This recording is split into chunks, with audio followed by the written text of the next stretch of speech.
Hello everyone. Good day. I'm here again with another pre-recorded lecture on patient safety and preparation.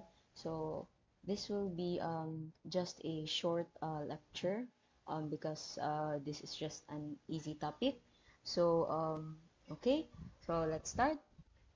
So we have here patient safety and preparation. So this is prepared by Sir Inoy. So guys, prior to blood collection, patients must be given correct instructions on how to prepare for each laboratory test. So utmost care must be observed to minimize factors that may influence laboratory results. So as medical practitioners, guys, as medical technologists, we must be keen in giving the correct and precise instructions or information to the patient so that it will not affect the results. Okay, so as we all know, the laboratory test is made up of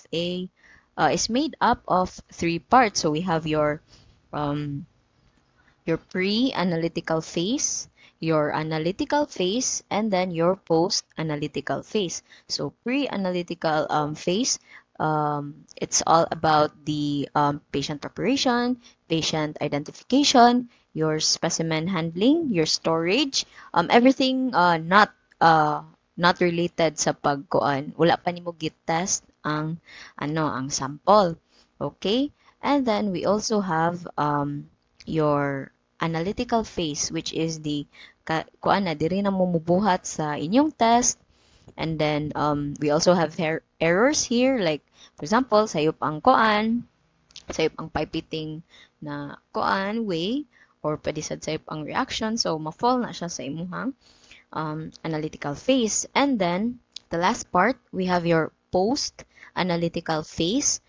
This is about kanang pag-transcribe na sa record or pag-type na sa iyang result sa patient. So, errors here can be nasayop ang koan.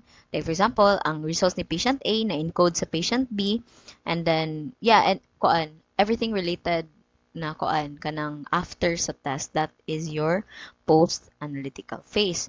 Okay, so our learning objectives here, um, so at the end of this presentation, the students will be able to, of course, know pre-analytical variables or factors contributing to the variation of results. All right, so we have your patient preparations. Many factors preceding the sampling affect the result of the test. Okay, therefore, it is critical that you prepare for the test according to the instructions. So, as you can see, it is very vital to give the patients the proper or the correct way to to prepare or to get a sample. Okay, so we have here the factors contributing to the variation of results. We have a total of 9. So we have exercise, we have fasting, your diet, posture or position. We also have your tourniquet application, your tobacco smoking, of course, alcohol ingestion. We have stress, and lastly, we have drugs. Okay, so we'll discuss this one by one. First off, we'll have the exercise. So physical activity can have different effects on analyte concentrations. So Moni ang mo increase transiently ang lactate, imong fatty acid, and your ammonia. Long-term increase in CPK or your creatinine phosphokinase, your AST or your aspartate aminotransferase. This is your enzyme. Enzyme for myocardial infarction, hepatocellular disorders, and skeletal muscle involvement. Mo na imuhang aspartate aminotransferase or your AST. We also have your LD or your lactate dehydrogenase. So this catalyzes the conversion of lactic acid to pyruvic acid, alright? And then we also have your aldolase.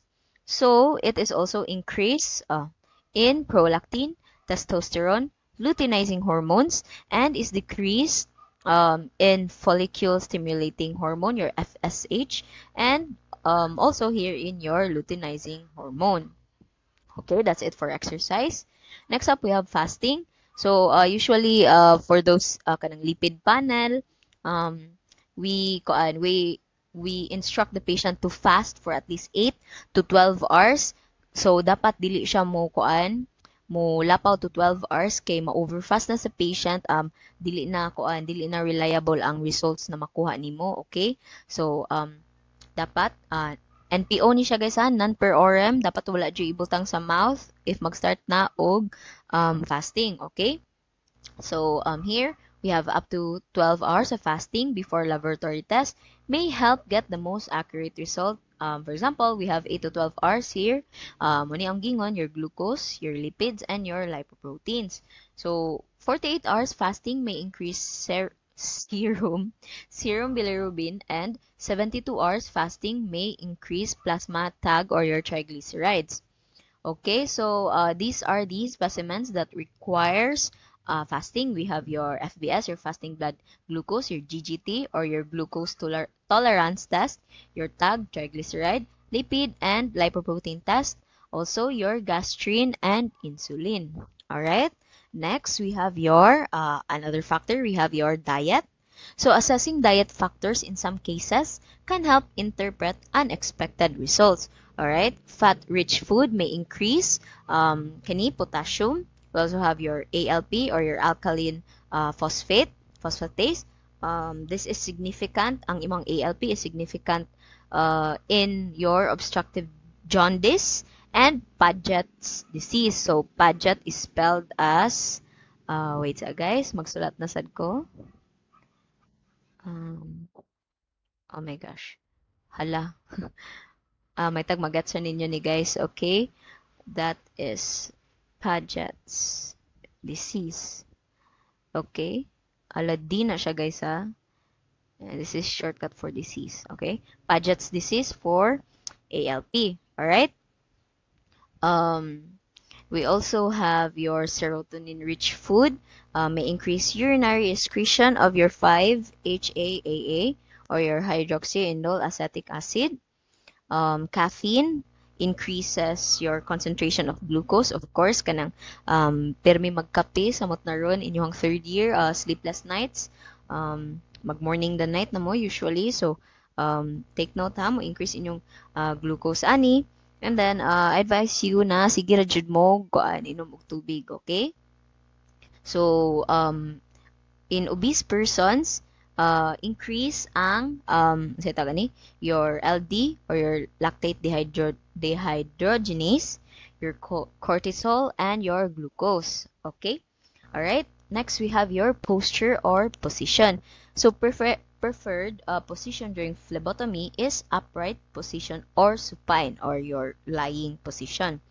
Okay? So, supine to sitting may increase albumin, enzymes, and calcium. So, that is from supine to sitting. Sitting to supine may increase proteins, lipids, your BUN, and your iron. And then standing to supine may decrease cholesterol, your triglycerides, and lipoproteins.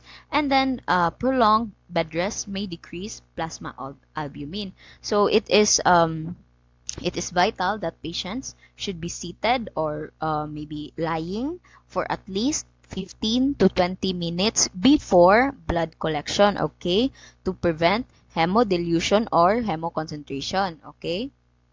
Next, we have your tourniquet application. So, prolonged tourniquet application may result to hemoconcentration and anaerobiosis. Okay. Okay. So, pila man ka minutes ang kailangan or seconds kailangan sa imong tourniquet application. Okay, can anyone answer? Alright, very good. 1 minute, okay? 1 minute. Take note, guys. 1 minute is the recommended application of your tourniquet, okay? If mo prolong gani ninyo, so it may increase your potassium levels, your albumin, your enzymes, your lactate cholesterol, and your NH3. Alright?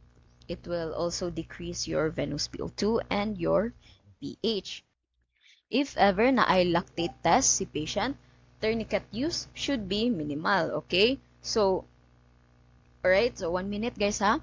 Hemoconcentration. So, paano man gud ni siya? Pressure from the tourniquet man gud guys causes your analytes to leak from the tissue cells into the blood. So, munang mas mutaas iyang concentration sa blood. Okay?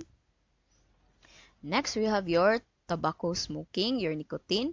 So, exposure to nicotine and smoking can both have chronic and acute effects on lab results, okay? So, increase in catecholamines, cortisol, ammonia. We have your glucose, your cholesterol, urea, your this is non-esterified fatty acid, and your growth hormone. All right, whereas it is decrease in vitamin B12. Okay, so gets ra? All right, we'll proceed with your alcohol ingestion. Oh, guys, ha, alcohol ingestion. Dapat dili mo magpalabi, okay?